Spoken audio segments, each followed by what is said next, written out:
Okay, I'll just throw an agenda doc. Second, change the GitLab.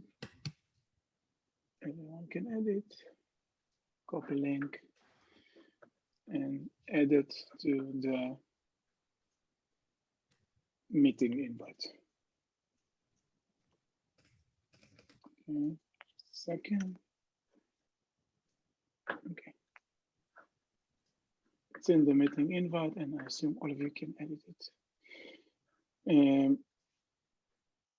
Okay, let's start. Let's get going. So the purpose of me setting up this call is that as a part of the work that I've been doing with customers on the pipeline. First of all, Dov Hershkovitch, product manager for the pipeline authoring team, and as a part of the work that we are doing with our customers, there was a requirement, as you probably aware, of enforcing pipelines,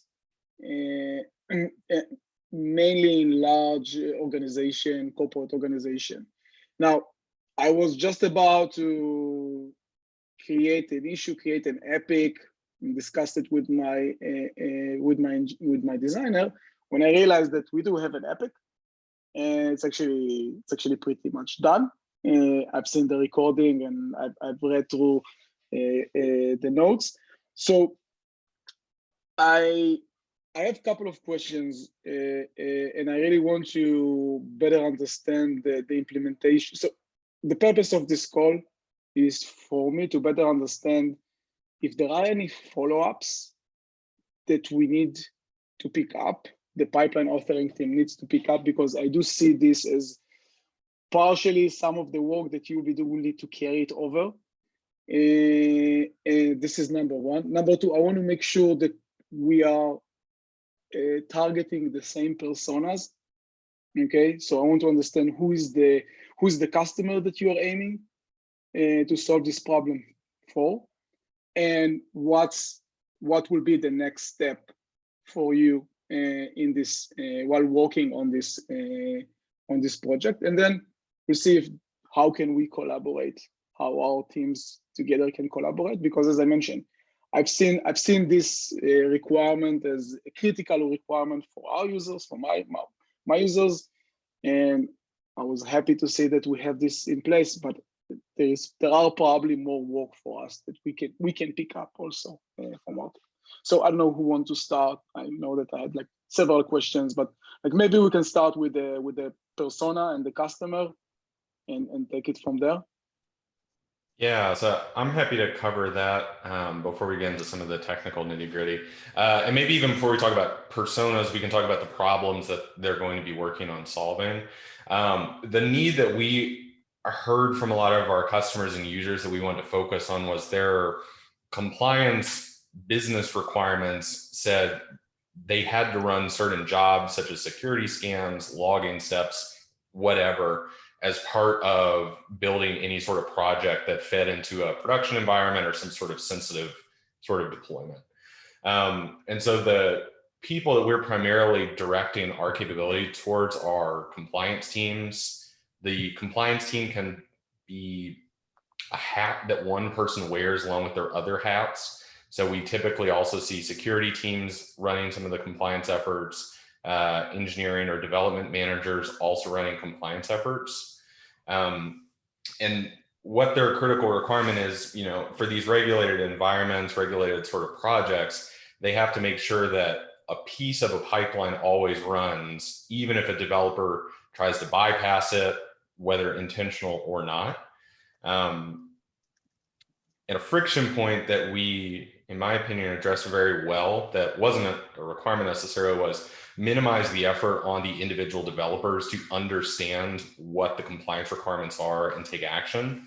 The way that we approach that, you've seen the video, but the inclusion of those compliance jobs with the developers' jobs means that the compliance team has a single source of truth, the developers have their source of truth, and this capability blends the two together very elegantly. Okay, so you mentioned that, yeah, so you mentioned that compliance team and security team are the customer that you've been talking to? I've been talking to neither of those. And as you mentioned, maybe they wear like different hats. But I've been mainly talking with like large enterprise that have special teams that build pipelines. It's recording, so I won't say the customer names, but I mean it's large organization that we all know, and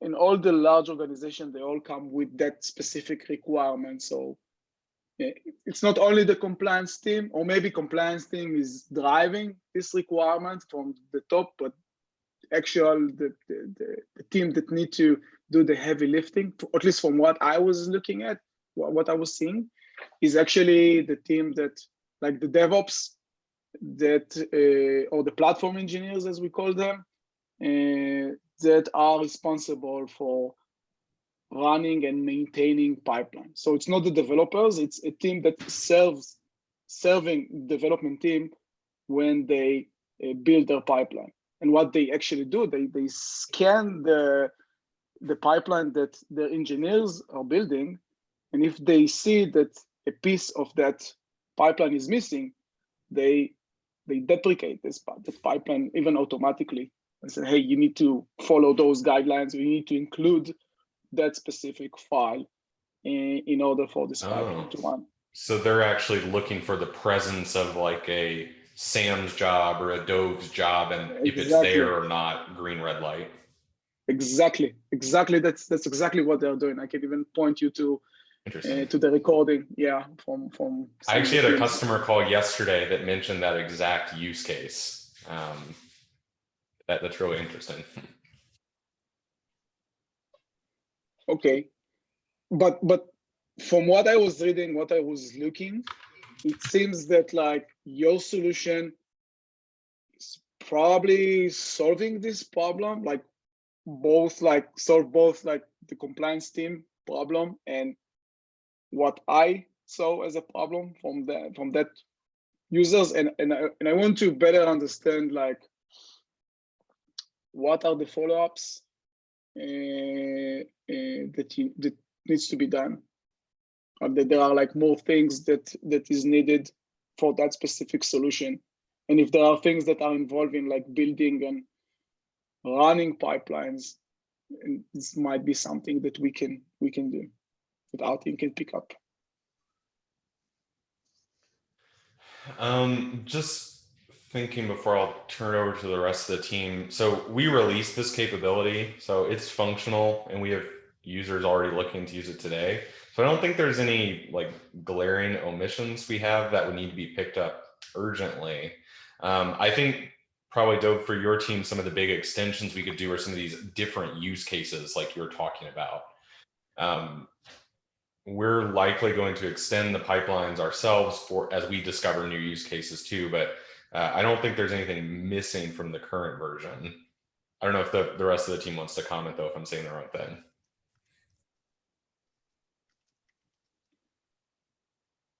I can at least find one thing that could be problematic.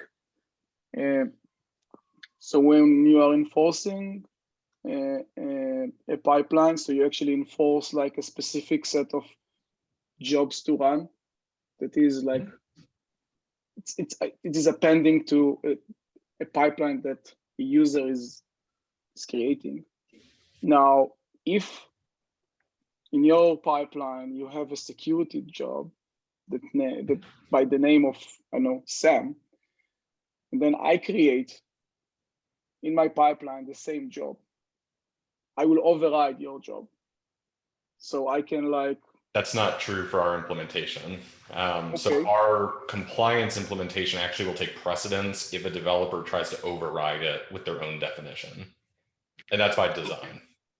Okay, that's good to know, because I thought that this was like one of the problems that I thought. So what will happen, like will the user get notified somehow that? See, I think that's where you're highlighting where the next area for improvement really is, Dov. Like, I think what we need to really expand upon, and I'd be happy to work with like Nadia on this, is how can we make the experience better for how you set this up and the implications of its outcomes. One very obvious thing that we overlooked when setting this up initially was we don't even visually distinguish what pipeline came from this compliance configuration and which one came from your project when you're looking at all the pipelines. So like I linked an issue to do a quick follow-up on just even providing an icon with like a tooltip to help somebody at least know if I'm like a developer looking at an MR, oh, this came from either the compliance area or this came from my project YAML. I think those are some very small ones we can do, but when we think about the bigger journey, like we've already kind of heard from some customers, it's kind of confusing to set everything up initially because you got to get these compliance frameworks set up, which are new, and then you got to also go in and put this YAML file in like a unique project, which is isolated, which is what's being demanded for the most part from our customers, but it does require some more hand holding in the docs. So I think we can look at that whole journey and find ways to refine parts of it so that it's not so confusing to set up, and then thinking downstream as developers are consuming it, how do they get notified, right? Like you're saying, like if they try and override something and it doesn't work, they should probably know why. Yeah, or even vice versa. Like I'm creating my own pipeline and I'm using that compliance pipeline, and suddenly my job get override. I don't know why. Like, yes, it can happen in some cases. Like, I mean, we need to take. I guess we need to get some feedback. But I can definitely. Sorry. Actually, that's probably a really good area that would be a next step. So I guess I'll revise my something missing comment from before. Because the compliance pipelines are only going to be applicable for projects that have a given label, if you're building an experience to help people author a pipeline, you could look and see, is this project under one of those compliance labels, and change the experience based on that. Because you'll be able to see, oh, it's under a controlled label, it's going to run this given compliance pipeline. How does that interact with what the rest of the user's steps are?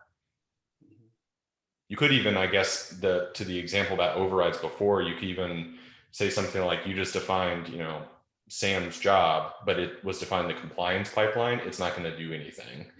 So there might be some opportunities for something like that. Okay. Yeah, I mean, is there like a way for me and maybe also Nadia to play around with this? Like you have an environment that is set up, because I really want to see like the experience when you write a pipeline, because we do try to make this entire authoring process much easier. So for instance, we can show you like the fully expand YAML file. So I assume that we'll be able to see that compliance jobs or pieces in that merged YAML, for instance. So it will be really interesting to play around with it and see if there are any differences in the experience, and map where can we get better. And this is definitely something that our team can and should pick up. Do you still have a link to that one that's on .com? I'm looking for it and I can't find it again. I always ask you for it. Yeah, we created a project in a group that we can give you access to in .com that has the feature flags and stuff enabled so that you can see the example that's been set. Yeah, I can just add you to the project, to the group actually. Okay, I think you've added me, so you could add. I was just trying to find it again myself and I didn't star it, so now it's lost. If you have a group that has gold attached to it that you're an owner of, that would be what you would need to try this out. Oh, there it is. Yeah, let's see. Got it in there. I'll drop it in the agenda.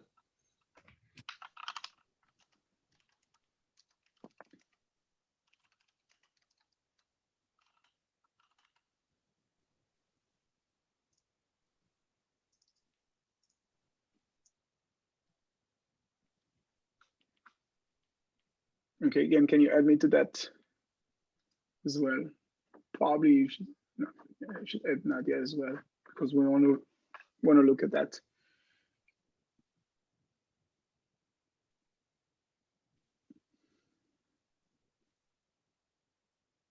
Okay, and the question in terms of like the entire pipeline validation, like I assume that the entire validation go through the normal linting that we have, like to our APIs for validating the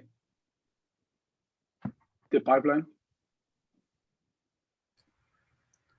Yeah, so I can just give you an overview of how we have implemented it technically. So what we do is we see if the project has a compliance label attached, has a compliance label applied to it, and then we find what the compliance configuration is. We first run the compliance configuration, and at the end of the compliance configuration, you can include the project's configuration to run. So in the end, what happens is we just have two pipelines that run. First, the compliance configurations are run, and then the project's configuration are run. So all the existing validations, all of that is applied. It's just about triggering a pipeline from the compliance project, and then including the project's configuration itself. So it is used like any, more or less like any other include that I can do. It's just like that it is including the compliance, and it has to include the compliance. Like this is like a must. Yeah, that's right. It has to run the compliance first. The only thing is the compliance project must reside in the same instance. There are different ways by which you can include configurations, like currently that GitLab provides, such as remote file or a template. So currently we just support inclusion of a project. And it like right includes for you. I'm sorry, I saw the demo, but I forgot. Does it like add the include and the project name and the file name to your YAML configuration by default, or does it expect me from the user to add that manually? Yeah, so it does expect the user to add manually. The reason why it was designed that way is we felt to give the user the freedom to decide how they want to include the project, whether they want to do like, a parent-child pipeline, or they want to just use and include config. So we just wanted to give feedback and did not want to restrict in the first iteration, saying that we'll just include the project configuration itself. So based on feedback, we had decided we'll iterate on that aspect of it. But currently it requires the user to explicitly add. To be clear, that's the compliance user, not the developer user. Yeah, that's right. And what does the developer user need to do? Like when I write my pipeline, okay, and like first of all, do I know that I need to include something? Should I include something? Is it being included when the pipeline is running? Yeah, great question. So the intention for the developer is that they would just write their pipeline as they would in any other project, and that compliance project will include that developer's configuration for them. So really the developer shouldn't have to be aware of any of the compliance requirements being applied to the project, unless there was something like the job has the same name and is going to be overridden. Okay. But really the intention is to minimize that impact on the developer's experience. So I see here, for instance, like I say 3 stages, 5 jobs. If I look at the GitLab YAML file, or better yet, go to the editor, like the CI/CD pipelines, you see, go back. Yes. So, okay, so I don't see, like here, I see only 3 jobs, right? In 3 stages, but so we've added like secretly or not unsecretly, we've added like more jobs because of that compliance. Can you go for a second to the visualize tab that you see there? Okay, so this experience is just for the developer. So we didn't like change any, and you can go to the view merge YAML for a second just to see that like. Okay, so we don't expose that to the developer. Is it like by, I assume it's by design, but this is like something that. No, I wouldn't say it's by design that we're not exposing it to the developer. I think it is an opportunity to improve. It hadn't been something we had considered, the impact on pipeline authoring. I think it should definitely be something that we should come back to and make sure that we can show somehow that, we'll pull another tab in, that these jobs configured in this compliance project are being included in here, regardless of how, I guess, it shows up in these tabs. Yeah. I think at least the developer would want to know. So at least they don't write, redundant code. They might even be thinking that they have to write these same things in there just because they maybe read their company's documentation. That there will be another job run here under build that'll be called compliance build. So I think that'd be one thing I do think follow-up. we should, if we go down that route, is find a way to put either like a sort of toggle or a setting that a developer could change, because I could see the situation where the compliance team's pipelines get very, very complicated and clutter the view. And then that gets us away from that minimized developer impact goal that we had. It's a good consideration. Yeah, I was going to show you where in the compliance framework you specify the path, but I think I'm not an owner, so I can't see the compliance frameworks section in the settings. Yeah, I think I remember like from watching That's weird. I don't know. Yeah. The demo by Sam. I need to rewatch it, but yeah, I think I remember. Like, we should probably maybe collaborate on that as you get more feedback from users. I can also add feedback from my users that I'm interviewing. So like we'll be able to combine those feedback into like a single, like the best as we can get, like the user experience, because like that's a really good solution that solves the problem, but we definitely need to improve on helping our users with the authoring experience, because like it can create like a lot of confusion if they don't know what was added. And like as I mentioned, I told you, like users are specifically including those compliance policies to their pipeline. So like we need to see how we can support that, or maybe like they'll need to change their processes if they want to follow these guidelines. So we should try to see how we can improve that. Yeah, like I even think for the teams that are actually building this compliance pipeline, they are missing out on some of the great authoring features because it's not pulling from this file. It's a unique file. It's the compliance YAML file. So, I would want to make sure they could even have the same experience. I guess my default would be like, make it using, this file path first and then change it to be compliance in front of it or something, or renaming it. The other way around that we thought of is to make sure that the pipeline editor will work with any YAML file. But this is something that is on the roadmap, but I'm not sure. Cool. Not sure we'll be able to support it. But yeah, I mean, it makes sense. And I see a lot of room for us to collaborate. I think, yeah, I'm gonna share this recording with Nadia, and like I want to make sure we have like an open dialogue as you plan the next iteration, or as you get more feedback. Make sure to include us.